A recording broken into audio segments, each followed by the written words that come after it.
Catherine Bernardo update. Na-spotted si Catherine dyan sa SM Mall of Asia and Music Hall for 22nd National Dental Health Month celebration for Colgate 100 years in the Philippines.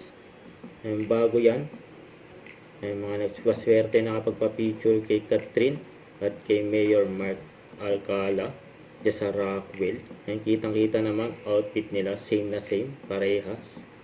Kaya sila talaga yan, you know. Balik tayo sa event ni Catherine for Colgate bilang brand ambassador.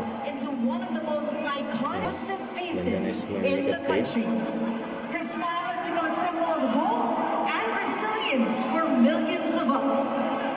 Nag-post siya ng Leon Heart TV. Tinawag na si Catherine. Papunta na siya ng stage. Maaga pa yan. Kaya wala si Catherine dahil sa ASAP. Nakasama niya sa Someone Sunday nag-perform sa ASAP. Catherine kasi may event for Colgate.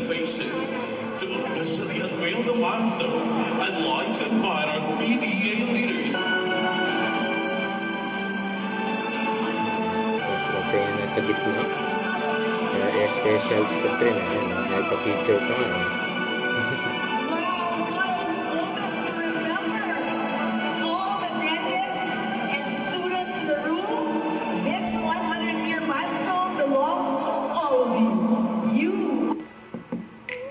Ayan pa, kumaway pa nga si Catherine siya nagbibideo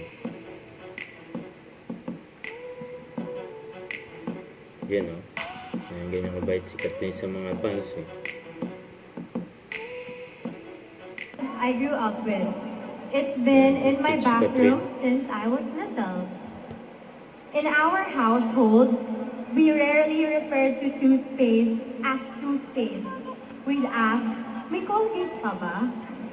I think everyone can relate to that. And also, I remember getting my braces when I was a teenager for two reasons. One,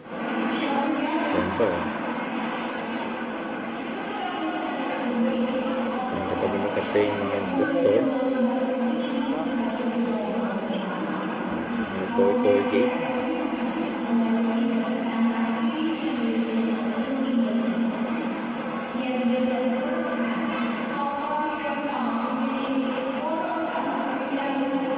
Naipag-chika muna si Catherine.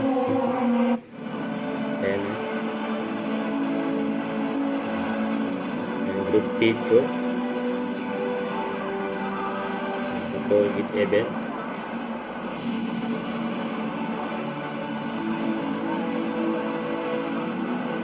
Sa mga bigatang endorser ni Catherine, let's go.